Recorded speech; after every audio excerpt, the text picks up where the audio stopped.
Hello and welcome. आज से इस चैनल पे आपको हिंदी माध्यम में विज्ञान और गणित की कक्षाएं भी उपलब्ध होंगी। क्लास 10th क्लास 9th की मैथ्स और साइंस जो है हिंदी मीडियम में आपको मिलेंगी। इससे पहले इस चैनल पे आपको इंग्लिश मीडियम में सब मिला करते थे, लेकिन हमारी एडवाइजरी बोर्ड में मिस्टर मोनू जी हैं, उन्होंने एक बहुत ही ब्रिलियंट सजेशन दिया। उन्होंने कहा कि सर, हिंदी मीडियम के बहुत सारे स्टूडेंट्स हैं जो कि चाहते हैं कि हिंदी मीडियम में गणित और विज्ञान आपकी हो, तो उनके सजेशन के हिसाब से अब आपके लिए गणित और विज्ञान की कक्षाएं भी इस चैनल पर उपलब्ध हुआ करेंगी। तो आज मैं विज्ञान का आपका पहला चैप्टर शुरू करा रहा हूं और इसका नाम है रासायनिक अभिक्रियाएं एवं समीकरण। तो शुरू करते हैं। देखिए, सबसे पहले आप ये समझो कि रासायनिक परिवर्तन क्या है। उसके लिए आपको ये जानना होगा कि रासायनिक परिवर्तन और भौतिक परिवर्तन में क्या अंतर है। अच्छा, तो आप पानी की बोतल फ्रीज में रखते हैं, वो कुछ देर बाद बर्फ बन जाता है। अगर आपने फ्रीजर में रखी, फ्रीजर से आप बाहर निकालोगे तो वापस पानी बन जाएगा। तो ये कौन सा परिवर्तन है? जब पानी से बर्फ बना, कौन सा परिवर्तन था, भौतिक या रासायनिक परिवर्तन? ये भौतिक परिवर्तन था। क्यों? क्योंकि कोई नया कंपोजिशन नहीं बना, कोई नया पदार्थ नहीं बना, बर्फ बना लेकिन है अभी भी पानी। अब आप सोचो, आपने दूध यानी मिल्क, दूध को आपने बाहर रखा हुआ है और आपने उसमें कुछ खट्टा मिला दिया। कुछ टाइम के बाद वो बन जाता है दही। दूध और दही दोनों एकदम अलग चीज़ें हैं। अब ये कौन सा परिवर्तन है? ये रासायनिक परिवर्तन है, क्योंकि एकदम नई चीज़ बनी है। कोई पेड़ है, कोई पेड़ बड़ा होता है, ये कौन सा परिवर्तन है? ये भौतिक परिवर्तन है, क्योंकि पेड़ अभी भी पेड़ है, उसकी कोई कंपोजिशन नहीं चेंज हुई है, उसका पदार्थ चेंज नहीं हुआ है। लकड़ी पहले भी थी और लकड़ी अभी भी है, तो भौतिक परिवर्तन है। लेकिन अंगूर होता है ना, अंगूर को आप जब आप उसका फर्मेंटेशन करते हैं, जब हम आसान भाषा में बोले, जब हम उसको सड़ाते हैं, तो अंगूर से क्या बनती है? शराब। अब अंगूर एकदम अलग चीज़ है, उसमें शुगर होता है और शराब में अल्कोहल होता है, तो एकदम अलग चीज़ बन गई। तो वो जो है वो रासायनिक परिवर्तन है। ठीक है, रासायनिक परिवर्तन का मैं एक और उदाहरण देता हूँ। आपने देखा होगा, अगर लोहा बहुत टाइम तक रखा हुआ है, बाहर रखा है या कहीं पे, तो उसमें जंग लग जाता है, रस्टिंग, जंग लग जाता है। तो ये कौन सा परिवर्तन है? ये भी रासायनिक परिवर्तन है। तो रासायनिक परिवर्तन क्या होता है? जब भी कोई नया पदार्थ बनता है तो वहाँ पे हम कहते हैं कि इसमें रासायनिक परिवर्तन हुआ है। आप समझ गए ना? अगर कोई लकड़ी है, आपने तोड़ के दो टुकड़े कर दिए, ये कौन सा परिवर्तन है? ये रासायनिक परिवर्तन नहीं है, क्योंकि लकड़ी अभी भी है वो। लेकिन जब कोई नई चीज़ बनती है तो उसमें हम कहते हैं कि ये रासायनिक परिवर्तन हुआ है। तो जो रासायनिक परिवर्तन होता है, उसमें जो अभिक्रिया होती है उसको रासायनिक अभिक्रिया बोलते हैं। मीन्स, अब जैसे लोहे की रॉड थी, उसमें थोड़ा हवा लगती है, थोड़ा उसमें नमी लगती है और बाद में मिलके उसमें जंग लग जाता है। तो उसमें हवा, नमी, ये सब लगना, तो उसमें एक अभिक्रिया हुई है और इस अभिक्रिया को बोलते हैं रासायनिक अभिक्रिया। तो रासायनिक अभिक्रिया में क्या होता है? पहले कुछ चीज़ें होती हैं और उसके बाद जब वो मिलती हैं तो एक नई चीज़ बन जाती है। जो चीज़ पहले होती है उसको कहते हैं अभिकारक, और जो नया बनता है उसको बोलते हैं उत्पाद। तो अभिकारक जब आपस में मिलते हैं तो उत्पाद बनाते हैं। जो दूध है वो अभिकारक है, लेकिन बाद में दही जो है वो बन गया उत्पाद। जो लोहा है, हवा है, वो क्या है? ये अभिकारक है, लेकिन जो जंग लगा हुआ चीज़ है वो उत्पाद है। जो गैस होती है सिलेंडर में वो अभिकारक है, लेकिन जब हम उसको जलाते हैं और जलाने के बाद गर्मी बन गई, धुआं बन जाता है, थोड़ा सा हमको महसूस नहीं होता है बट बन जाता है, तो ये क्या है? तो धुआं और ये गर्मी, ये सब उसका उत्पाद है। तो अभिकारक को जब हम मिलाते हैं, उससे रासायनिक अभिक्रिया होती है और उससे बनता है उत्पाद। तो आपको रासायनिक अभिक्रिया समझ आ गई? अच्छा, तो रासायनिक अभिक्रिया पहचानने के कुछ नियम हैं, आपकी बुक में हैं, तो हम उनको भी पढ़ेंगे।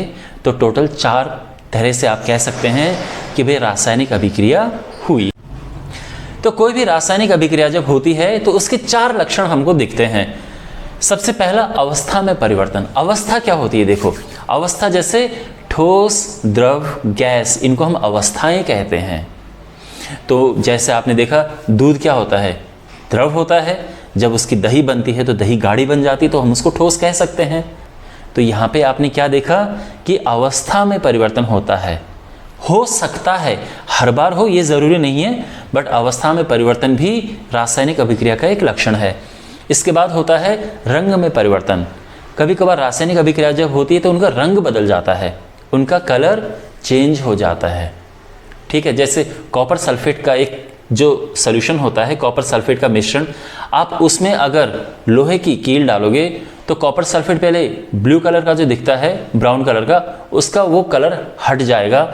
और किसकी वजह से? क्योंकि यहाँ पे रासायनिक अभिक्रिया हुई है। तो कलर चेंज होता है रासायनिक अभिक्रिया में। तो पहला क्या था? अवस्था में परिवर्तन। दूसरा रंग में परिवर्तन। तीसरा गैस का निकलना। देखो, कोई एसिड है, एसिड जो होता है, कुछ लोग एसिड से घर वगैरह भी साफ करते हैं। एसिड में अगर आप कुछ ठोस डालोगे तो उससे गैस के बुलबुले बाहर निकलते हैं। ठोस मीन्स एसिड में आप क्या डालोगे? कोई एसिड है, उसमें हमने मेटल डालना है, एल्यूमिनियम डाल दो, या फिर क्योंकि मैग्नीशियम और ये तो आपको मिलेगा नहीं, लेकिन जैसे मैग्नीशियम है, अगर हमने वो डाल दिया तो उससे गैस के बुलबुले बाहर निकलते हैं। तो इसका क्या मतलब है? इसका ये मतलब है कि गैस का इवॉल्व होना, गैस का निकलना भी एक रासायनिक अभिक्रिया का लक्षण है। और एक और इसका लक्षण है कि तापमान में परिवर्तन। तापमान में परिवर्तन का मैं बहुत अच्छा आपको उदाहरण दूंगा। पानी में चूना डालो, चूना जानते हो ना? पानी में चूना डालो, कुछ देर के बाद आप देखोगे कि वो जो चूने का पानी है गर्म हो गया है। आपने गर्म नहीं किया हो, लेकिन वो गर्म हो जाता है। क्यों? क्योंकि वो जो पानी है उसमें जब चूना मिला तो वो बन गया कैल्शियम हाइड्रोक्साइड, वो नया चीज़ बन गई। तो वो रासायनिक अभिक्रिया हुई है और इस प्रोसेस में तापमान में परिवर्तन हुआ है। तो ये 4 आपको समझ आ गए? अवस्था में परिवर्तन, उसके बाद रंग में परिवर्तन, गैस का निकलना और तापमान में परिवर्तन। ये जो 4 लक्षण हैं रासायनिक अभिक्रिया के लक्षण होते हैं।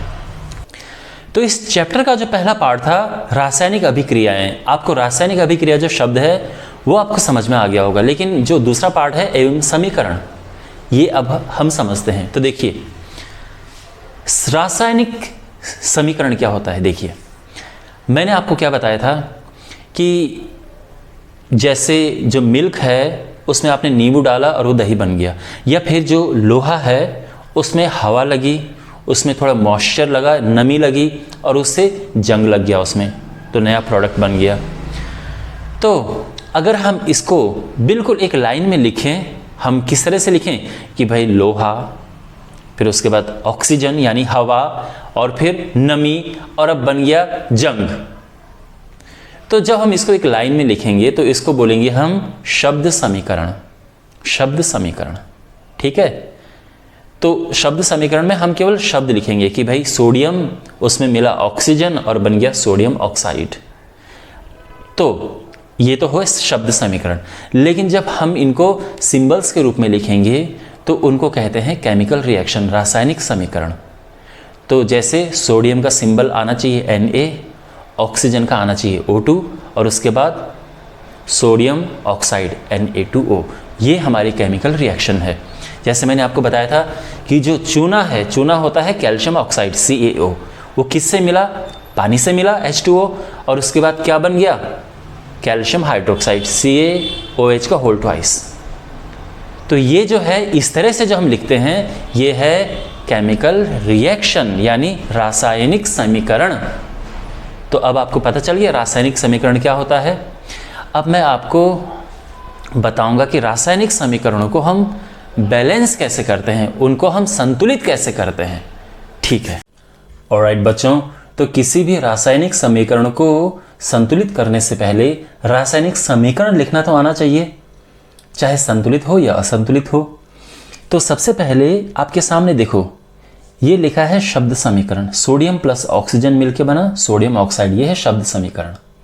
यानी हम शब्दों में लिखते हैं। तो आप जानते हैं सोडियम को अगर आप जलाओगे तो यानी जलाने का मतलब होता है ऑक्सीजन के साथ में रिएक्ट करना। यह हमेशा ध्यान रखना। जब भी आप ये सुनोगे कि इसको जलाया है, यानी उसकी रिएक्शन, उसकी अभिक्रिया किससे कराई है? ऑक्सीजन से। तो सोडियम और ऑक्सीजन जब मिलते हैं तो सोडियम ऑक्साइड बनता है, ये ध्यान रखना। तो ये तो शब्द समीकरण है। अब जब हम इनको सिंबल के रूप में इस तरह से लिखते हैं तो ये बन जाता है रासायनिक समीकरण। तो ये है सोडियम, ये है ऑक्सीजन और ये है Na2O। ये अभिकारक होते हैं क्योंकि इनको मिला के ही ये बनता है और ये उत्पाद है। लेकिन अब आप ये सोच रहे होंगे कि सर यहाँ पे 2 क्यों लगा, यहाँ पे 2 क्यों नहीं लगा, और ये क्या आ गया, ये कहाँ से इस तरह से आ गया? तो माय डियर, इसके लिए आपको इसका बेसिक पता होना ज़रूरी है कि जो कंपाउंड होते हैं वो किस तरह से लिखे जाते हैं। और अगर मैं इसमें ये समझाने बैठ जाऊंगा तो ये क्लास बहुत बहुत लंबी हो जाएगी। इसके लिए आप ये करना कि कमेंट बॉक्स में मैं एक लिंक दूंगा एक वीडियो का, आप उस वीडियो को देखना और आपको पता चल जाएगा कि जो सोडियम ऑक्साइड है वो ऐसा कैसे बनता है, सोडियम ऐसा क्यों है, ऑक्सीजन में 2 क्यों लगता है, ये सब आपको उसमें मिल जाएगा। फिर भी मैं आपको शॉर्ट में ये बता देता हूँ कि जो ज़्यादातर मेटल्स होते हैं, जो ज़्यादातर धातुएं होती हैं, तो जो धातुएं होती हैं वो सिंगल आते हैं। जैसे ये हमारा सोडियम हो गया, ये है मैग्नीशियम, ये है एल्यूमिनियम, इसके बाद ये पोटेशियम, कैल्शियम, सिल्वर, चांदी, गोल्ड, Au, जिंक, कॉपर, लोहा, आयरन, ये सब सिंगल होते हैं, इसमें 2 वगैरह नहीं लगता है। लेकिन जैसे हाइड्रोजन हो गया, इसमें 2 लगेगा, ऑक्सीजन में 2 लगेगा, नाइट्रोजन में 2 लगेगा, क्लोरीन में 2 लगेगा। ठीक है। अच्छा, अब ये कैसे बनते हैं? ये देखो, ये मैं आपको इसलिए बोल रहा हूँ क्योंकि 9th क्लास के चैप्टर हैं। अगर आपने 9th क्लास में बहुत ही ज़्यादा एंजॉय किया है तो आपको नहीं पता होगा ये कैसे बना है। लेकिन देखो होता क्या है कि इनकी वैलेंसी होती है। सोडियम की जो संयोजकता होती है ये 1 होता है, ऑक्सीजन की जो संयोजकता होती है 2 होती है। यहाँ पे होता है क्रॉस मल्टीप्लाई। तो क्रॉस मल्टीप्लाई होने के बाद ये आ जाता है Na2O। तो ये जो है एक वीडियो में मैंने सब एक साथ सभी लिखा हुआ है, तो आपको आराम से समझ आ जाएगा कि किस तरह से बनते हैं।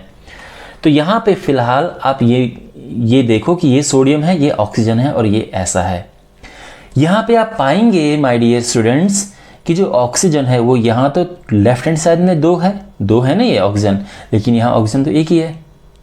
अगर आप बात करें सोडियम की तो यहाँ पे सोडियम 1 है पर यहाँ पे 2 है, तो ये संतुलित नहीं है। तो अब मैं आपको बताता हूं कि ये संतुलित कैसे होती हैं। ठीक है, देखिए संतुलित करने के लिए सबसे पहले तो जो समीकरण वो लिखो। हमारे पास है सोडियम, ऑक्सीजन और ये बना सोडियम ऑक्साइड। इसको बैलेंस करना है, इसको संतुलित करना है। मैं आपको ट्रिक बताता हूं। ट्रिक ये ध्यान रखना कि जो सबसे अलग अकेला होगा, जो क्या होगा, सबसे अकेला, वो सबसे लास्ट में बैलेंस होगा, उसको सबसे लास्ट में संतुलित करना। आप जो सबसे अकेला होगा वो सबसे लास्ट में संतुलित होगा। ठीक है, उसके बाद तो अब इनमें देखो सबसे अकेला कौन है, यहां पे सोडियम यहां अकेला है। ठीक है, अकेला है ना, तो सोडियम सबसे लास्ट में संतुलित होगा। जो यहाँ पे ऑक्सीजन है ये यहाँ पे 2 है, तो कहने को तो ऑक्सीजन भी अकेला है, लेकिन इससे भी अकेला ये है। तो सबसे पहले हम ऑक्सीजन को संतुलित करेंगे, लास्ट में हम सोडियम को संतुलित करेंगे। तो देखो बच्चों, अभी क्या सिचुएशन है, अभी जो है हमारे पास अभिकारक उत्पाद सोडियम, ऑक्सीजन। अभी के लिए लेफ्ट हैंड साइड में देखो केवल 1 है, राइट हैंड साइड में 2 हैं। अगर हम ऑक्सीजन की बात करें तो यहाँ पे 2 हैं और यहाँ पे 1 है, तो बैलेंस नहीं है ना। अच्छा, तो सबसे पहले हम किसे बैलेंस करेंगे, सबसे पहले हम ऑक्सीजन को बैलेंस करेंगे। तो ऑक्सीजन को बैलेंस करने के लिए देखो बच्चों, यहाँ पे है 2 लेकिन यहाँ पे है 1, तो यहाँ पे भी 2 करना है। लेकिन कभी भी 2 यहाँ पे मत लगाना, हमेशा आगे लगेगा, हमेशा आगे लगेगा। तो ये क्या हो जाएगा,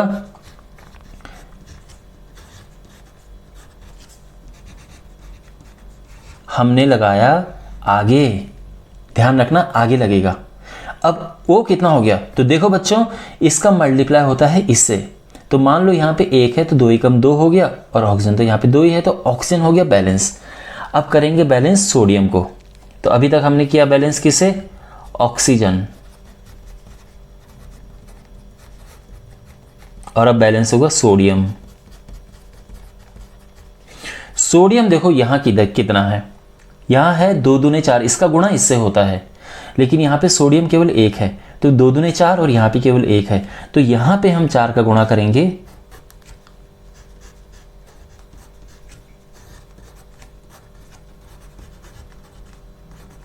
ठीक है। और अगर अब का सीन देखना है तो अभिकारक और उत्पाद, सोडियम ऑक्सीजन, तो यहां पे जो सोडियम है कितना है, तो अब देखो अभिकारक में सोडियम कितना है, यहां पे फाइनली 4 है ना, उत्पाद में भी 2 दूने 4, ऑक्सीजन कितना है, यहां पे 2 है, और यहां पे 2 एकम 2, बस हो गया बैलेंस, बैलेंस हो गया। अच्छा अब एक और उदाहरण लेते हैं।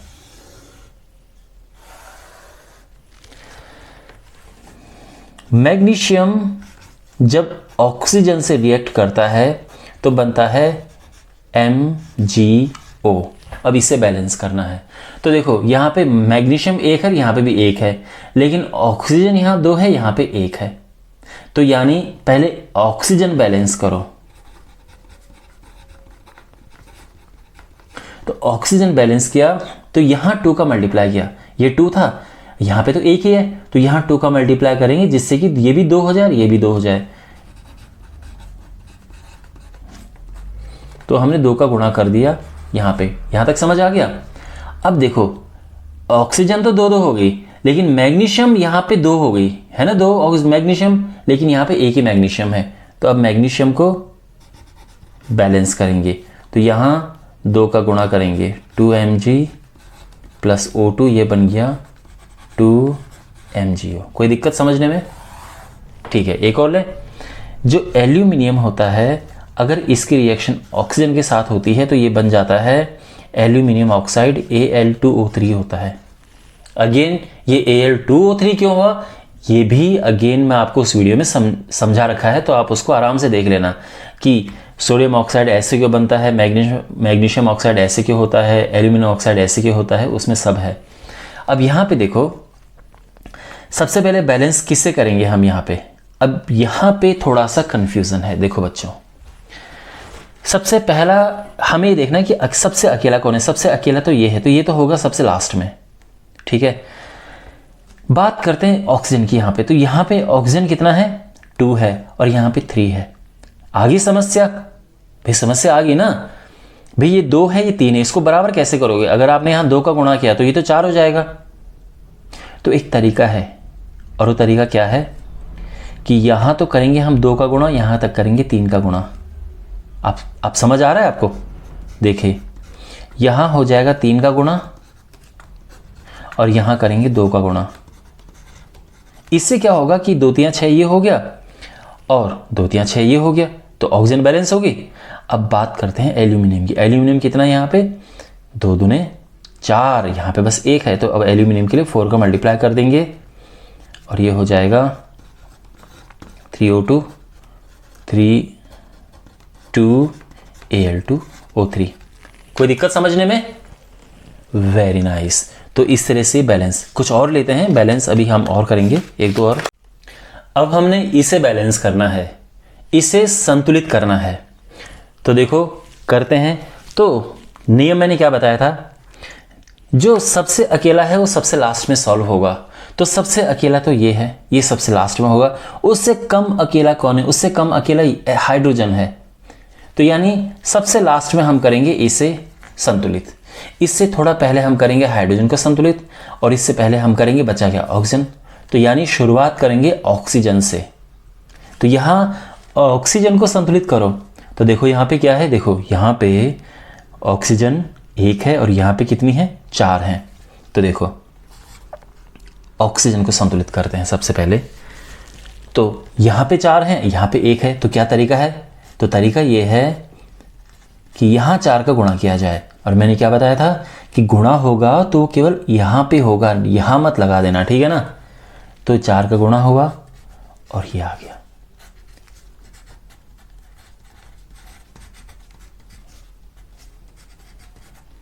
यहां पे अब देखो, पहला ऑक्सीजन था, उसके बाद अब हाइड्रोजन को बैलेंस करना है।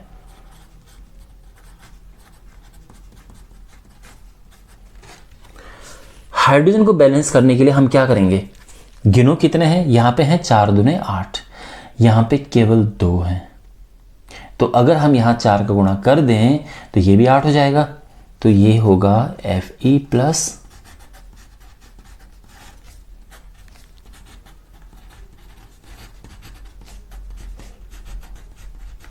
कोई दिक्कत समझने में यहां तक। इसमें 4 का गुणा किया, ये हो गया। तो ऑक्सीजन यहां पे 4 एकम 4, यहां पे 4, हाइड्रोजन यहां पे 4 दूनी 8, यहां पे 8, बेहतरीन।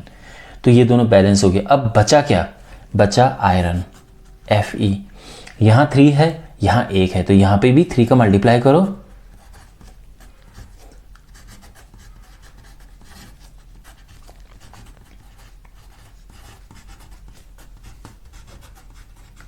बस डन। और इस तरीके से जो रासायनिक अभिक्रियाएं हैं, रासायनिक समीकरण हैं, वो संतुलित होते हैं। चलो एक मैं आपको लास्ट बता देता हूं। देखो, हमारी जो कुकिंग गैस होती है, जो सिलेंडर में गैस होती है, वो होती है C4H10, जिसको हम कहते हैं ब्यूटेन। ब्यूटेन, तो ब्यूटेन जलती है। अब जलने के लिए मैंने क्या बताया था कि वो ऑक्सीजन से अभिक्रिया करती है, तो हम बोलते हैं कि वो जलती है।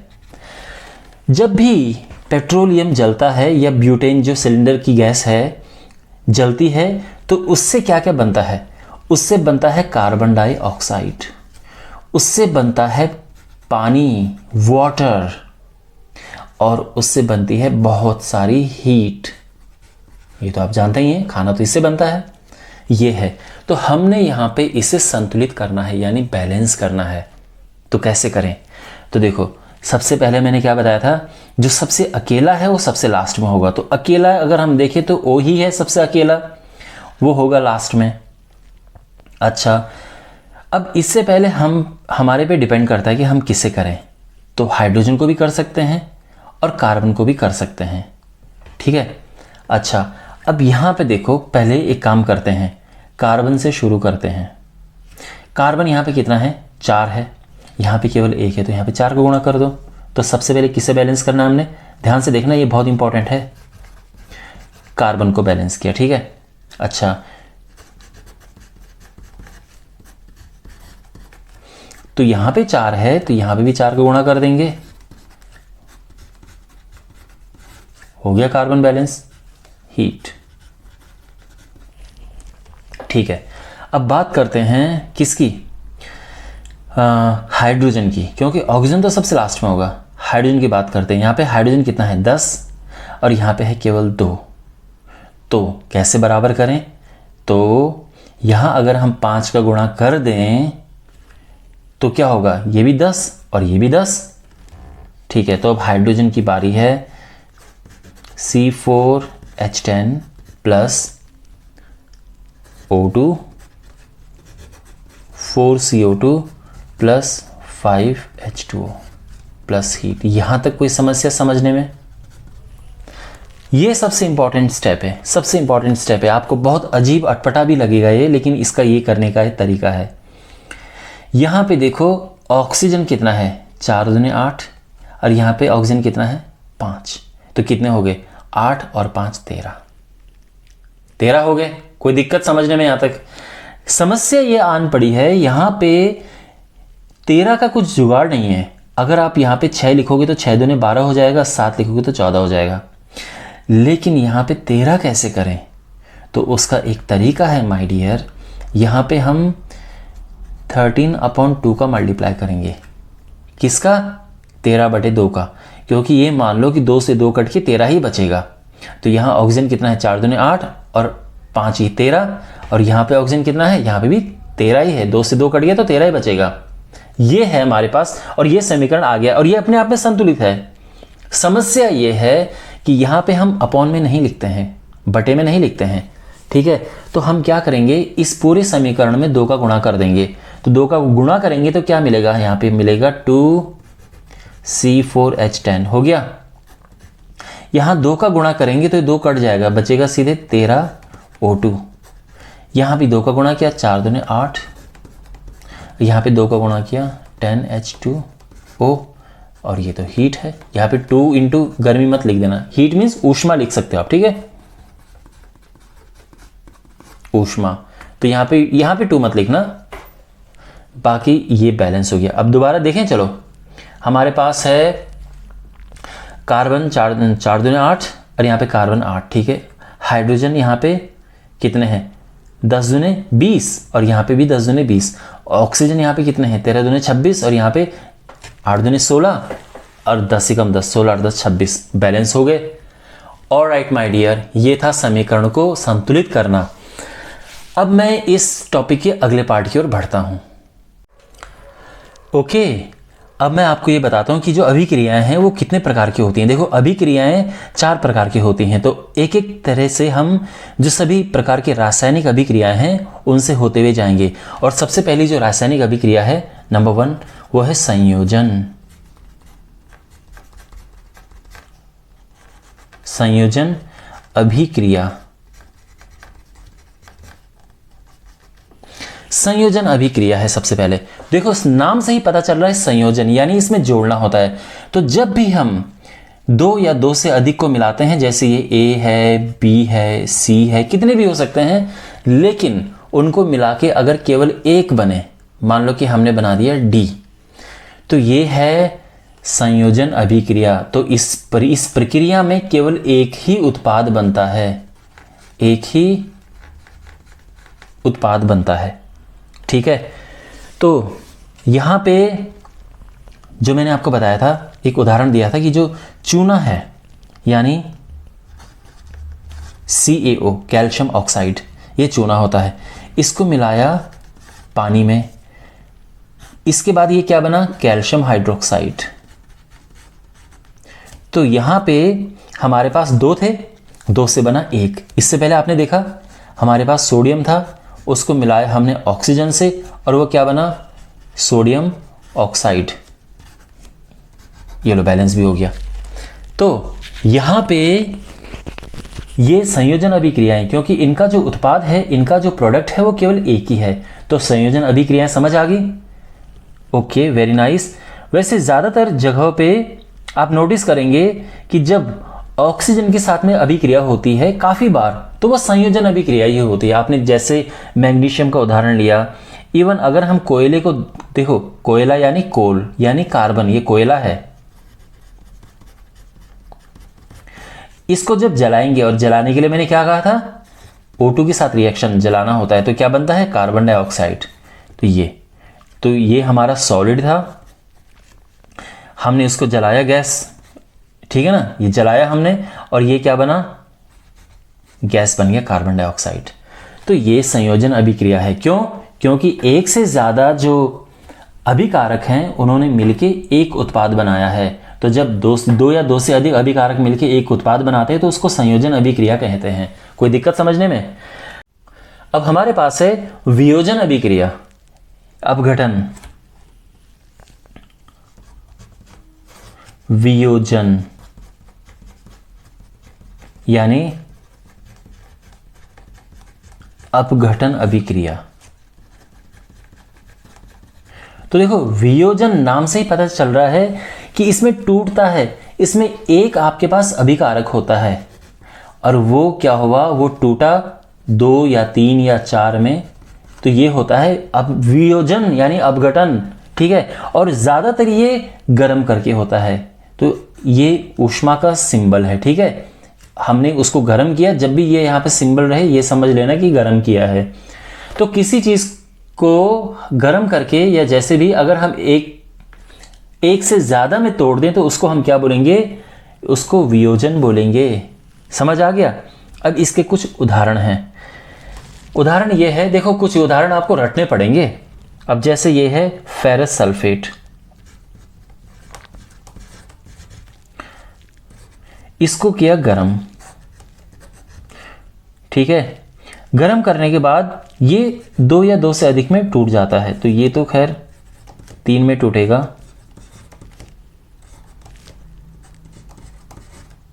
ये बना इसने टोटल।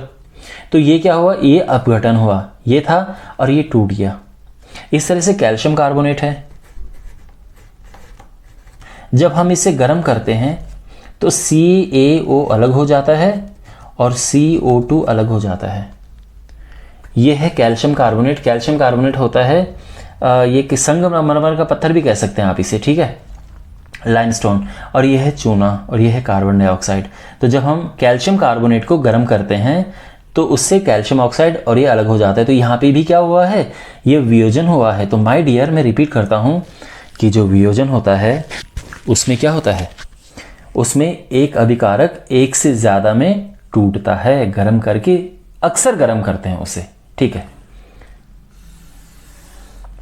अच्छा, इसके बाद जो है मैं आपको अगली, देखो मैं अभी आपको बता रहा था कि गर्म करते हैं, लेकिन हर बार गर्म करके हो ये कोई ज़रूरी नहीं है। हमारे पास देखो AgCl,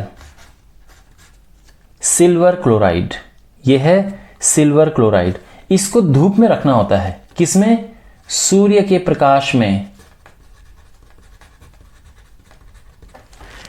तो हमने इसे सूर्य के प्रकाश में रखा और ये टूट गया, यानी Ag अलग हो गया और क्लोरीन गैस अलग निकल गई। अब इसको बैलेंस करेंगे तो ये बैलेंस भी हो गया। तो लेकिन ये है, तो ये गर्म नहीं किया, लेकिन इसको सनलाइट में हमने रखा और ये है। तो आपको 2 समझ आ गया, संयोजन और वियोजन। अब हमारे पास है विस्थापन अभिक्रिया। तो विस्थापन का मतलब होता है किसी चीज को हटा देना, विस्थापित कर देना। तो इसमें होता क्या है कि हमारे पास है, मान लो यह है AX, यहां से मिला B निकला ज़्यादा पावरफुल, ज़्यादा ताकतवर, ज़्यादा रिएक्टिव बेसिकली। तो इसने क्या किया, इसको इसके घर से निकाल दिया और खुद इसके साथ आ गया। तो ये हो जाएगा BX + A। तो एक एग्जाम्पल इसका ये है कि जो कॉपर सल्फेट होता है, कॉपर सल्फेट में अगर हम आयरन को डाल दें तो आयरन ज़्यादा रिएक्टिव है, वो कॉपर सल्फेट के कॉपर को हटा देता है और खुद वहाँ घुस जाता है और कॉपर अलग हो जाता है। तो ये है, ये अब आपके पास जो NCERT उसमें भी ये एक्सपेरिमेंट है कि ये कॉपर सल्फेट है हमारे पास। पहले शुरू में हमारे पास कॉपर सल्फेट था नीले रंग का, बाद में इसमें यह है Fe होता है आयरन, यानी लोहे की 1-2 कीलें डाल दी। लोहे की कीलें डालने से क्या होगा कि यहां से कॉपर निकल जाएगा और कॉपर हट गया और इसका जो कलर है वो चेंज हो गया, क्योंकि पहले तो कॉपर सल्फेट था, इस वजह से इसका ब्लू कलर था। अब कॉपर सल्फेट से कॉपर अलग हो गया और जो आयरन है वो इसके साथ मिक्स हो गया। तो ये क्या हो गया, मिक्स क्या हो गया, इसने क्या बना दिया, आयरन सल्फेट बना दिया है। तो ये आप देख सकते हैं, इसने क्या किया, ये ज़्यादा रिएक्टिव है, ज़्यादा मजबूत है, इसने इसको डराया और इसके घर में घुस गया और ये बेचारा अलग हो गया। तो ये विस्थापन विधि है। तो विस्थापन विधि क्लियर होगी। अब इसके बाद है द्विविस्थापन विधि।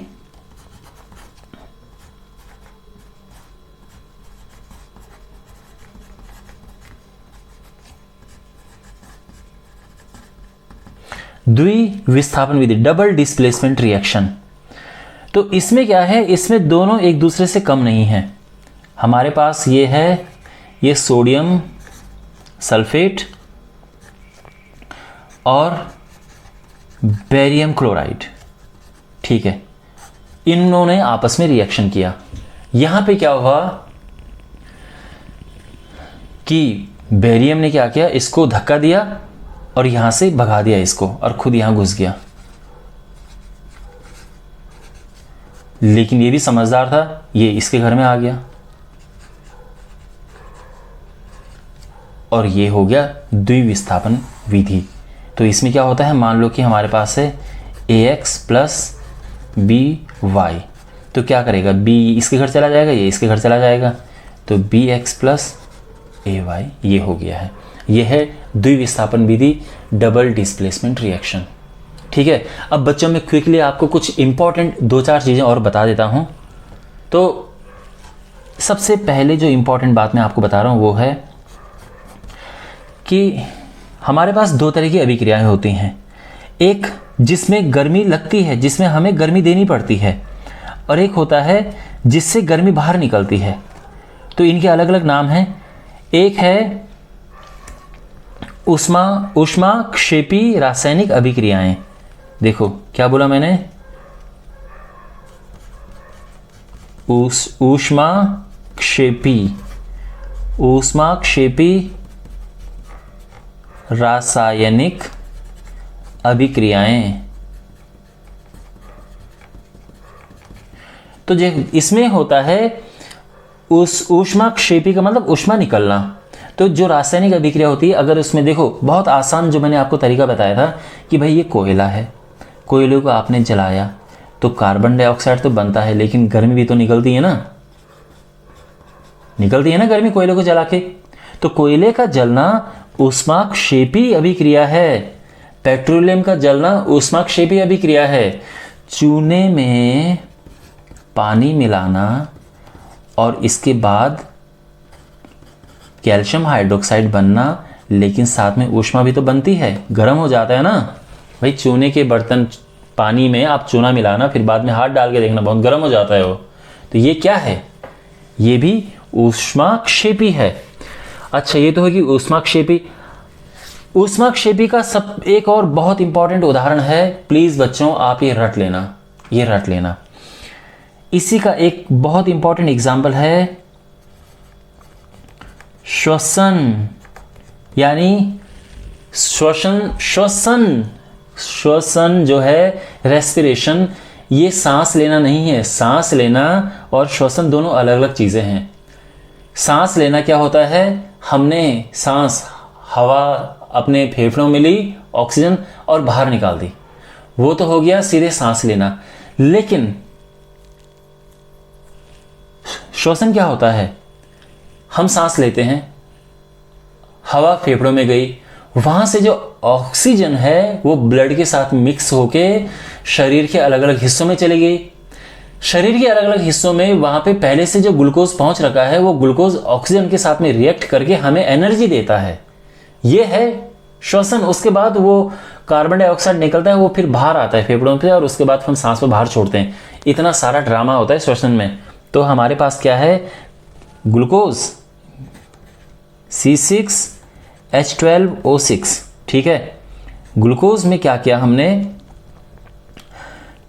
ऑक्सीजन पहुंचाई हमने। ये तो शरीर के अलग अलग हिस्सों में, भाई खाना खाया ना हमने, तो शरीर के अलग अलग हिस्सों में ये चीज चली गई। उसमें हमने डाला, हमने सांस ली तो ऑक्सीजन भी पहुंच गई। अब यहां से बना देखो कार्बन डाइऑक्साइड, H2O, और बहुत सारी ऊर्जा यानी हीट।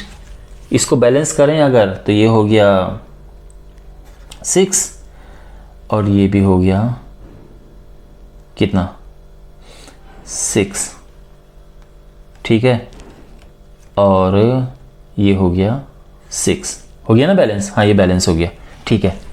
तो ये ध्यान रखना, ये है श्वसन, यानी जो हम रेस्पिरेशन करते हैं। और क्वेश्चन आ सकता है कि श्वसन की जो अभिक्रिया है उसे लिखिए। तो ग्लूकोज है जो हम खाना खाते हैं, हवा सांस जो हमने ली, कार्बन डाइऑक्साइड अभी हम छोड़ते हैं, और थोड़ा पानी बनता है इससे, और एनर्जी तो मिलती है हमें, आप जानते हैं खाना खा के एनर्जी मिलती है। तो ये है। तो ये कौन सी अभिक्रिया थी बच्चों, ऊष्माक्षेपी, यानी इसमें ऊष्मा निकली। तो ऐसी भी अभिक्रियाएं होती हैं जिसमें ऊष्मा हमें देनी पड़ती है, और उन अभिक्रियाओं को क्या बोलते हैं, जिनमें हमें ऊष्मा देनी पड़ती है, वो होते हैं ऊष्मा शोषी, ठीक है। उसमें ऊष्मा का शोषण होता है, उसमें ऊष्मा लगती है, ठीक है। तो मैं आपको एक सिंपल सा एक एग्जांपल है, देखो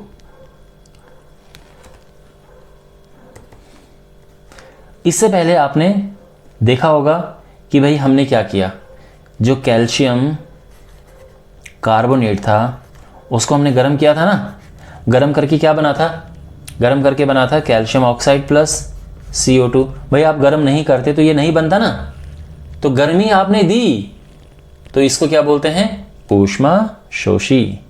तो इसमें ऊष्मा देनी पड़ती है, अंदर देनी पड़ती है। तो आई होप आपको ये समझ आ गया होगा कि इनमें ऊष्माक्षेपी और ऊष्माशोषी में क्या अंतर है। ऊष्माक्षेपी में ऊष्मा बाहर निकलती है, उसके उदाहरण आपके सामने लिखे हैं। ऊष्माशोषी में ऊष्मा देनी पड़ती है, उसके उदाहरण भी आपके सामने हैं। एक और उदाहरण मैं आपको देता हूं। उदाहरण है प्रकाश संश्लेषण, फोटोसिंथेसिस। फोटोसिंथेसिस इसका बहुत ही अच्छा एग्जाम्पल है। और अच्छी बात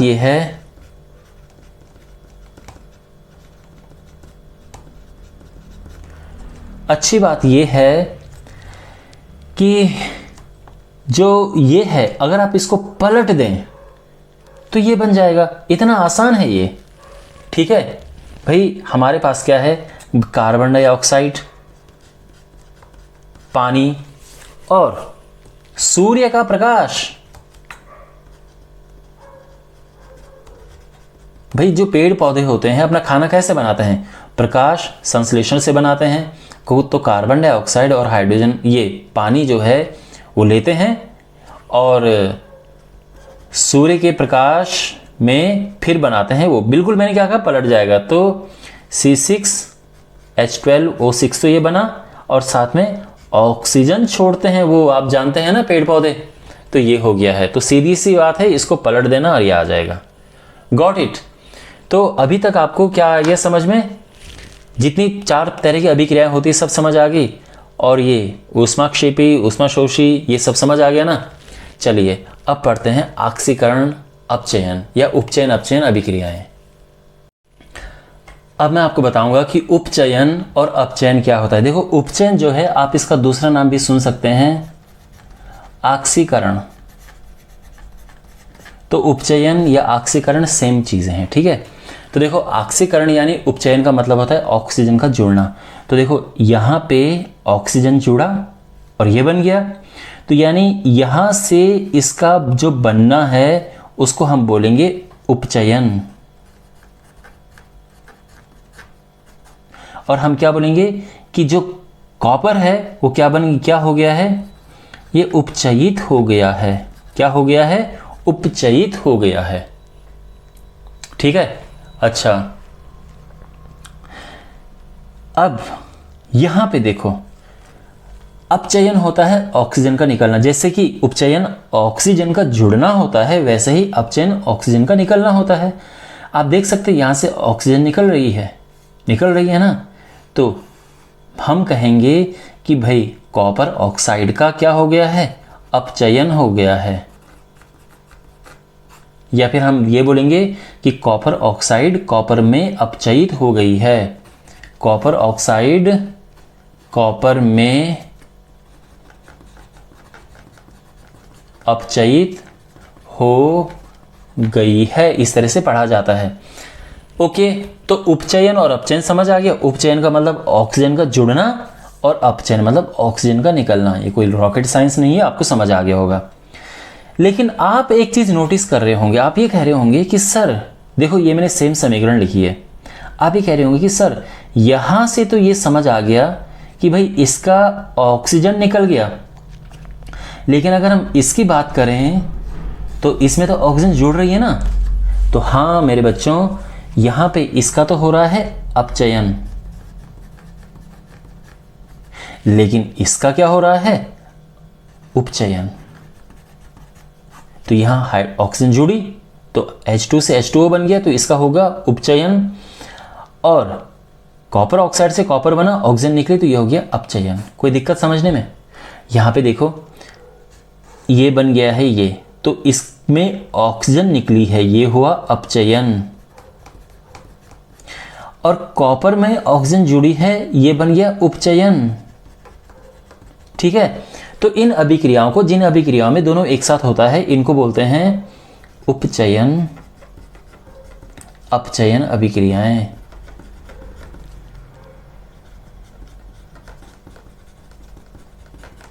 और आसान भाषा में रेडॉक्स रिएक्शंस, रेडॉक्स। ठीक है, तो रेडॉक्स अभिक्रियाएं कहते हैं इन्हें। तो रेडॉक्स कहाँ से बना है? ये बना है रेड और ऑक्स से। रेड का मतलब रिडक्शन, यानी इसको इंग्लिश में रिडक्शन कहते हैं,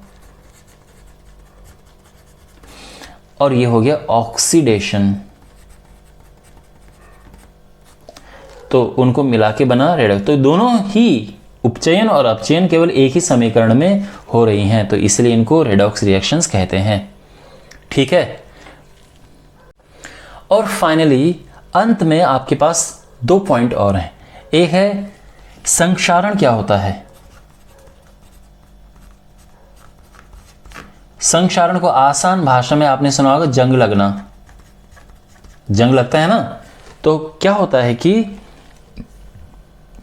हवा और नमी की उपस्थिति में जो कोई धातु होती है, खासकर लोहा और ये सब, इनमें जंग लग जाता है, इनका ऑक्साइड बन जाता है, इनमें जंग लग जाता है। जैसे मान लो कि लोहा है, लोहे में जंग लग जाता है ना, तो ये है, इसको हम संक्षारण कहते हैं। तो क्या तरीका है जंग से बचने का? जंग से बचने का तरीका ये है कि उसको पेंट कर दो। सबसे आसान तरीका ये है कि हम उसे पेंट कर देंगे। तो पेंट करने से क्या होता है कि जंग लगना बंद हो जाता है, चीज़ों को हम सुरक्षित रख सकते हैं, फिर संक्षारण नहीं होता है। दूसरा होता है विकृत गंधिता। विकृत गंधिता ये क्या होता है कि खाना अगर आप ज़्यादा देर तक रखें तो विकृत गंधिता की वजह से उसमें बदबू आने लगती है। तो इससे बचने के लिए हमें क्या डालने पड़ते हैं? हमें उसमें प्रिजर्वेटिव्स डालने पड़ते हैं। मतलब खाने में ऐसी चीज़ें डालनी पड़ती हैं कि जिससे उनका ऑक्सीकरण न हो, यानी उपचयन नहीं हो। तो खासकर ये उपचयन होता है, मतलब जो हवा में ऑक्सीजन होती है उसकी वजह से क्या होता है कि चीज़ें खराब हो जाती हैं। तो जंग लगा वो भी इसी वजह से लगा क्योंकि हवा में ऑक्सीजन थी। तो ये सब उपचयन के उदाहरण हैं। जंग लगना भी उपचयन का ही एक उदाहरण है। और जो खाना खराब हो जाता है रख के ज़्यादा देर तक, तो वो भी उपचयन का एक उदाहरण है। ठीक है। तो उनका तरीका क्या है? तो तरीका तो ये है कि फ्रेश खा लो, छोड़ो मत। दूसरा ये है कि अगर आपको ज़्यादा देर तक रखना है तो हमें प्रिजर्वेटिव्स का इस्तेमाल करना पड़ता है। ठीक है। मीन्स जैसे कुछ चीज़ें, आपने चिप्स के पैकेट देखे होंगे, तो जो चिप्स के पैकेट होते हैं एक तो एयर टाइट होते हैं, ऊपर से उनके अंदर नाइट्रोजन गैस भरी होती है। नाइट्रोजन गैस भरी होने की वजह से वो क्रिस्पी रहते हैं, उनमें नमी नहीं आती और ख़राब नहीं होते हैं, क्योंकि जैसे ही उसमें ऑक्सीजन गया नमी आने की वजह से उनका उपचयन होने की वजह से वो ख़राब हो जाएंगे। तो ये तरीका है। आई होप माय डियर आपको ये वीडियो अच्छा लगा होगा और सारे पॉइंट सही से समझ आए होंगे। और बाकी आप क्वेश्चंस प्रैक्टिस करना, और कोई भी क्वेश्चन नहीं आए मुझे कमेंट बॉक्स में पूछना, मैं आपके हर एक क्वेश्चन का जवाब दूंगा। तो thank you for watching this video, और मैं आपको अगले वीडियो में अगले चैप्टर के साथ मिलूंगा। Take care.